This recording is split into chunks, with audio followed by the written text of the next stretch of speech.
Hey guys, today I'll be showing you how I make kombucha for less than $1 a gallon. Let's get into it. Stay tuned.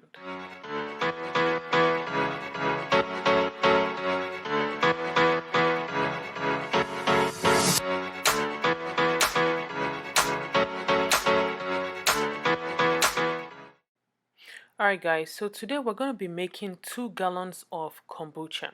We're going to be using organic black tea. You can use any tea of your choice.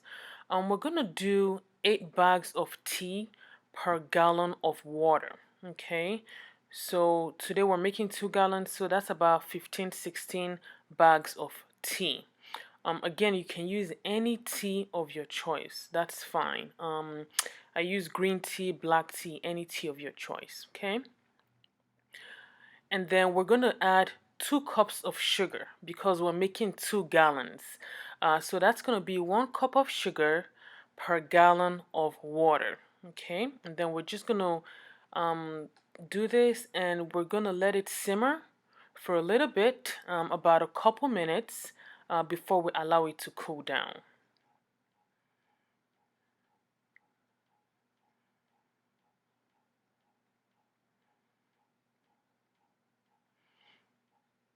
Okay. Once it looks like it's boiling good, so let's say about, however long it takes it to boil, we're going to go ahead, give it a good turn, so the sugar can mix in well, and we're going to turn off the heat, just to let it cool down before we proceed with making the kombucha.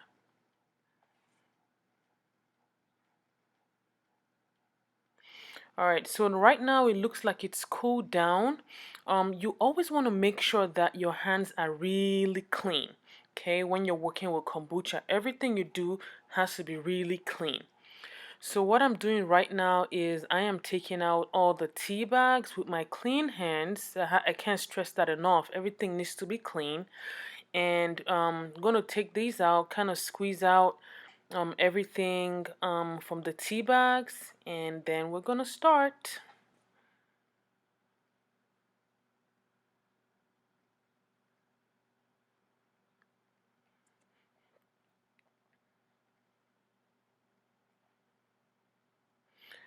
Alright, so when you're making kombucha, one important thing that you're gonna need is called the SCOBY. Okay, and what is a SCOBY? SCOBY stands for symbiotic culture of bacteria and yeast. Now that is what is actually going to ferment our tea and eat up all that sugar that you put in there. When you're starting off, you always want to have some kind of starter tea that's already fermented. Okay, so right now I already have my starter tea.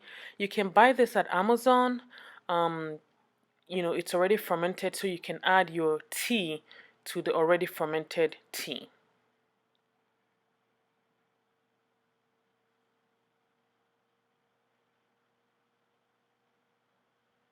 So right now, all I'm going to do is add the cooled tea to my starter tea. It's not showing right now, thanks to my little boy. But basically, I'm just going to use a cup and just add the tea to that, to the cleaned jar, okay? And I guess there's some left. Squeeze that out, and then just add it to the jars.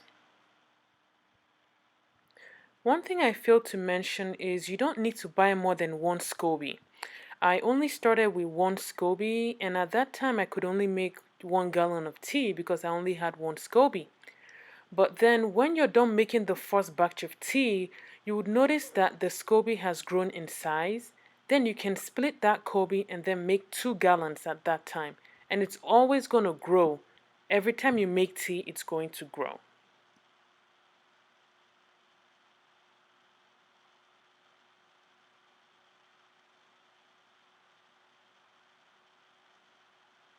Alright, so right now I am done putting in all the tea to the jars. That line, it's very important because what's going to happen is the SCOBY is going to swell, and you don't want it popping out of your jar.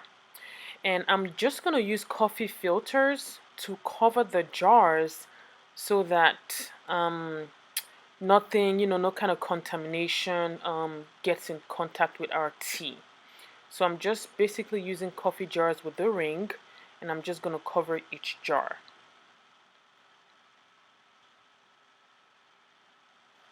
All right, we're going to cover this and let it sit for about a week or two. The longer you leave it there, the more tart it's going to be. So if you want it a little sweet and also less alcohol, you don't want to leave it in there for too long, okay? But I usually leave mine for about a week or two, and then that's it. There you have it, kombucha, filled with probiotics, really good for you. Okay.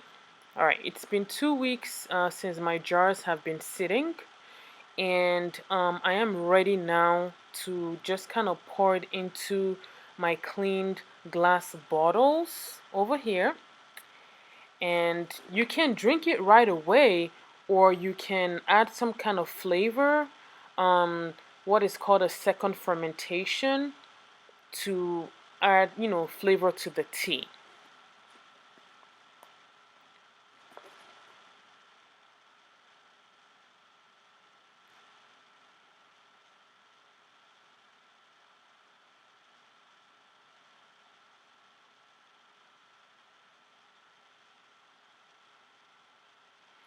That looks so good. I mean, if you taste it right now, it tastes really, really, really good.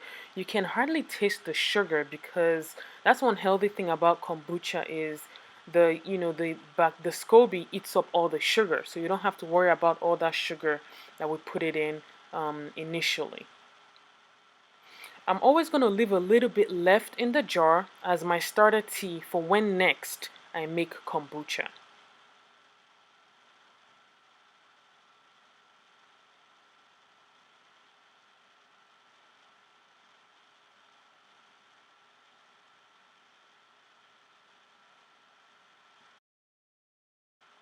All right, so these are the fruits that I like to use when I second ferment my kombucha.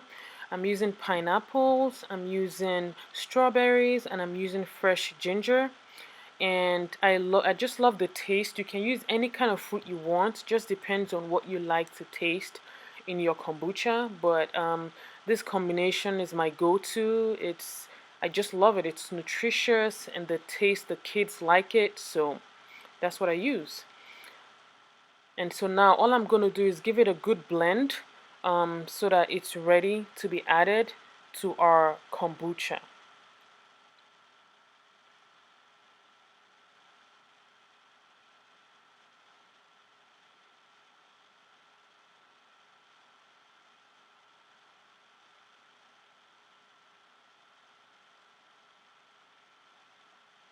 And so what I'm going to do now is I'm going to add the blended fruits to each bottle. That was why I left a little bit of gap when I pour the kombucha in the bottles.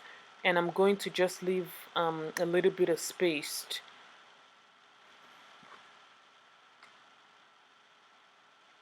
And I'm going to take a taste first before I go ahead and add the fruits. Because like I said, either way, it's good. It tastes good either way.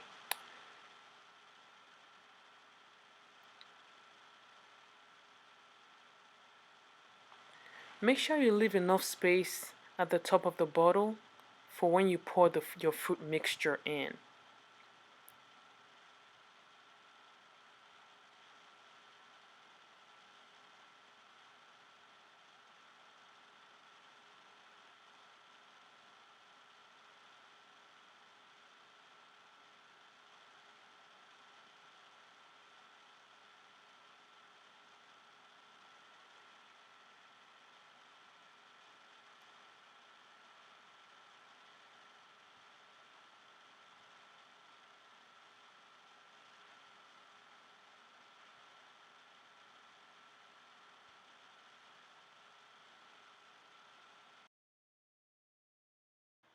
Alright, so once I'm done, I'm going to leave this out for 2 more days and then put it in the fridge to stop the fermentation process.